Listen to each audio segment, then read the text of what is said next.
Historically, I have to admit that my favorite class growing up was the Cleric.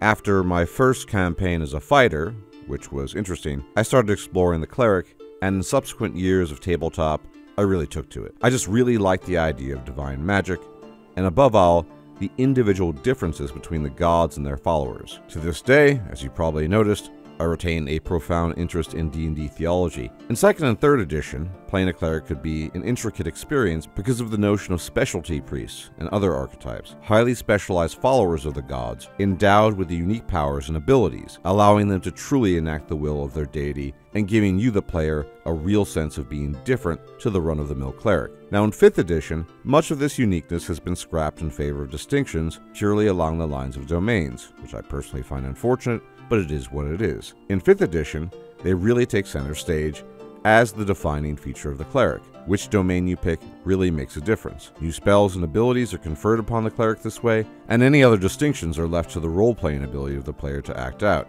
which is to say that the god you follow, in a technical sense, is a lot less important than the domain you choose. In Baldur's Gate 3 Early Access, we have access to the Life, Light, and Trickery domains, but those are not all the domains covered in the player's handbook. Indeed, there are others, and I will be covering them in this video.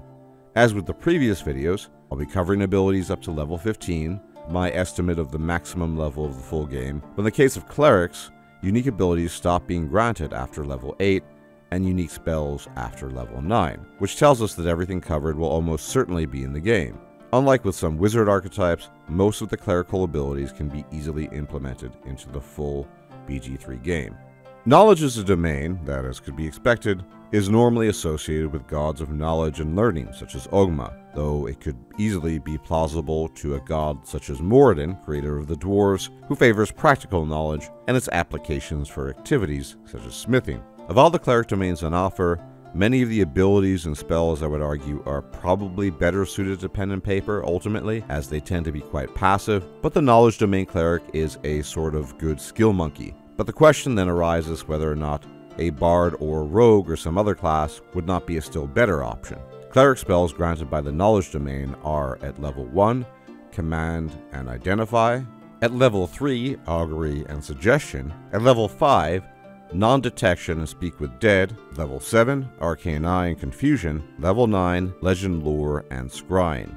In terms of the abilities conferred upon a cleric with a knowledge domain, they are a bit hit or miss, but could find some use in Baldur's Gate 3. At level 1, the cleric gains Blessings of Knowledge, which allows the cleric to learn 2 languages of his choice, and he can also become proficient in 2 of the following skills of his choice: Arcana, History, Nature, or Religion. The cleric's proficiency bonus is doubled for any ability check he makes that uses either of those skills.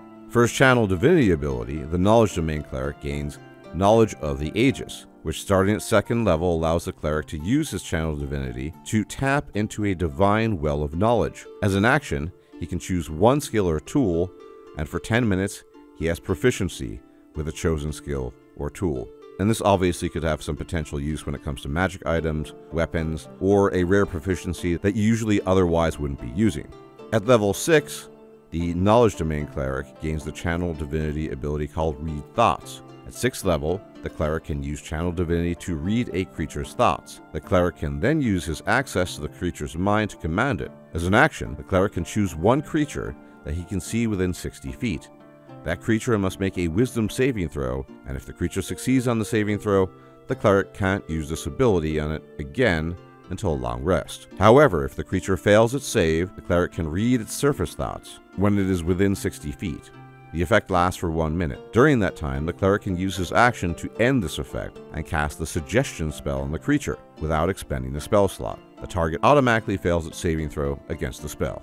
And this ability, of course, isn't totally useless, but it's also not amazing, I would say. And finally, at level 8, the cleric is granted Potent Spellcasting. Starting at level 8, the cleric adds his Wisdom modifier to the damage he deals with any cleric cantrip.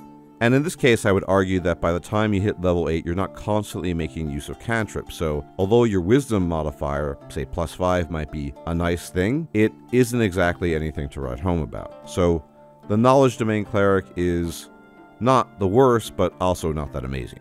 Next, we have the Nature Domain, and the Nature Domain is the province of nature deities such as Sylvanas, or Eldith, the goddess of peace and groves. And whilst it's true that most of their followers tend to be druids, druids engage in a more abstract form of worship compared to the clerics, and such gods do have clerics that practice more direct worship than their druid counterparts. When it comes to the Nature Domain, think full cleric and discount druid, which might be useful for some people.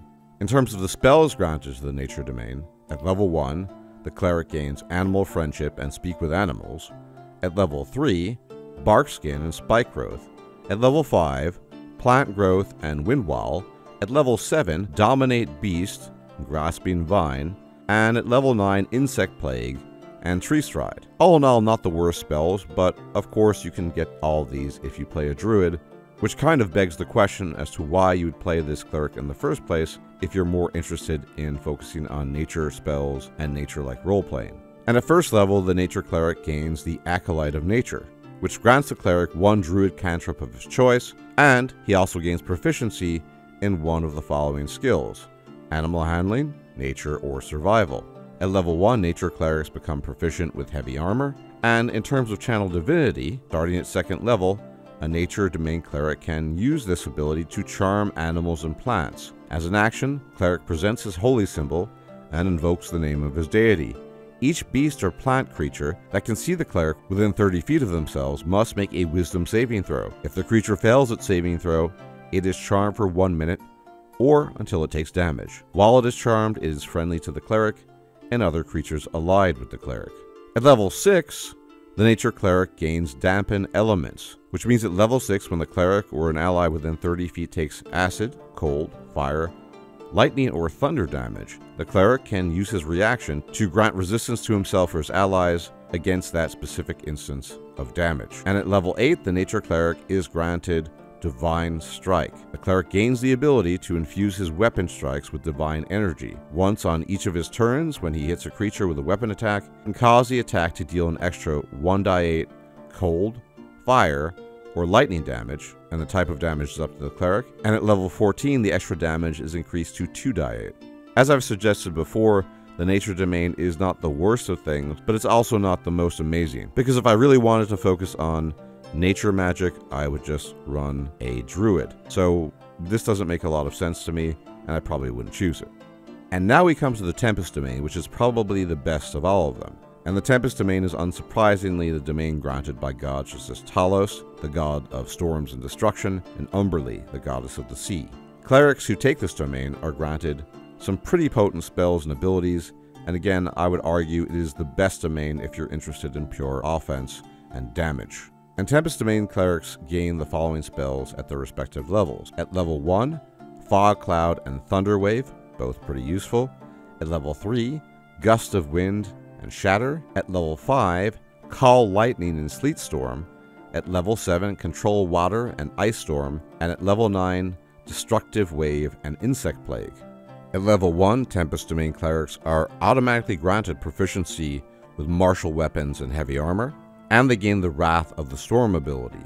At first level, the cleric can thunderously rebuke attackers.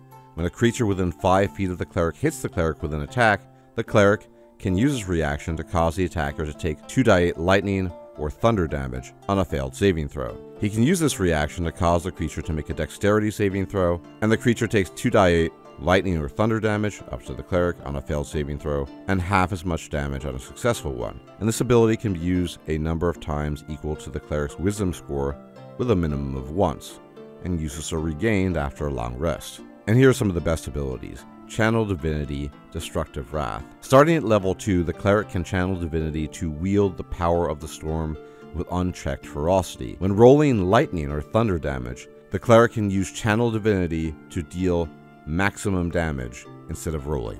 At level 6, the cleric gains Thunderbolt Strike. When the cleric deals lightning damage to a large or smaller creature, he can push it up to 10 feet away from himself, which you can see is a useful crowd control ability. And at level 8, the Tempest Domain cleric gains his own version of Divine Strike, the ability to infuse weapon strikes with divine energy. Once on each of his turns, when he hits a creature with a weapon attack, he can cause the attack to deal an extra 1d8 thunder damage to the target. The extra damage increases to 2d8. All in all, I think in terms of pure damage, especially AoE damage, the Tempest Domain Cleric takes the cake for being the best one, but as we'll see, the War Domain Cleric isn't too shabby either. And the War Domain is granted by a variety of gods, whether they're gods of war such as Tempest, gods of justice such as Tyr, or gods of tyranny such as Bane. War Domain Clerics gain the following spells and abilities. At level 1, Divine Favor and Shield of Faith. At level 3, Magic Weapon and Spiritual Weapon. At level 5, Crusader's Mantle and Spirit Guardians. At level 7, Freedom of Movement and Stone Skin. At level 9, Flame Strike and Hold Monster. The spell list I don't think is particularly amazing, but the abilities the Cleric gains are pretty good, because at first level, the War Domain Cleric is automatically granted proficiency with martial weapons and heavy armor, pretty useful, and at level 1 he gains the War Priest ability, which gives him an inspiration in battle. When the Cleric uses an action attack, the Cleric can make one weapon attack as a bonus action. This feature can be used a number of times equal to the Wisdom modifier of the Cleric, a minimum of once obviously, and uses are regained after a long rest. Now this is a pretty good ability because it's a bit like a discount warrior in some sense, and if you have a high Wisdom modifier you can get a fair number of uses out of it. In terms of Channel Divinity, the War Domain Cleric gets Guided Strike. Starting at level 2, the Cleric can use his Channel Divinity to strike with supernatural accuracy. When making attacks, he can use Channel Divinity to get a +10 bonus to the roll.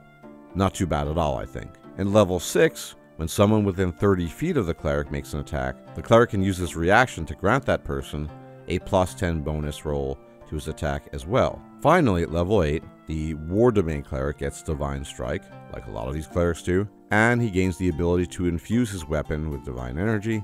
Once per turn, when the Cleric strikes an opponent, he can use this ability to deal an extra 1d8 damage of the same type dealt by the weapon to the target, and when he hits 14th level, this damage increases to 2d8. Now, as I've said, of the domains covered, I think personally the clear winner is the Tempest Domain. Most of the spells and powers granted to the Tempest Domain are just very good in an offensive sense, and at the end of the day, getting rid of enemies is what you need to do in combat, so it definitely takes the #1 spot here. Maximum damage lightning spells seem quite appealing, for example, when applying, say, Call Lightning, and the automatic proficiency in heavy armor and martial weapons is also nothing to sneeze at. The War Domain is not quite as good, I'd say, but also quite good, as the extra attacks and attack bonuses are definitely useful, though the Nature and Knowledge domains strike me as not really the worst, but also not the best. It's a bit similar to the situation with some wizard archetypes, as the Knowledge domain is probably best made use of in pen and paper, where it has more use, reconnaissance, figuring things out, and the Nature Domain Cleric, as I've said several times now, is just a discount druid. Compared to the currently available domains, I think that Tempest is still the best, with Light being a close second. The power gaming option is thus fairly clear, Tempest or bust, but War could be good as well, and Light also being a pretty good option. And if we're truly lucky, they might add domains from outside the player's handbook, and barring that, modders will definitely add new domains. Of that I am absolutely certain. As always, thank you for tuning in. Please leave a like, comment, share, and subscribe, as it really helps out the growth of the channel, and I'll check you out next time. Take care.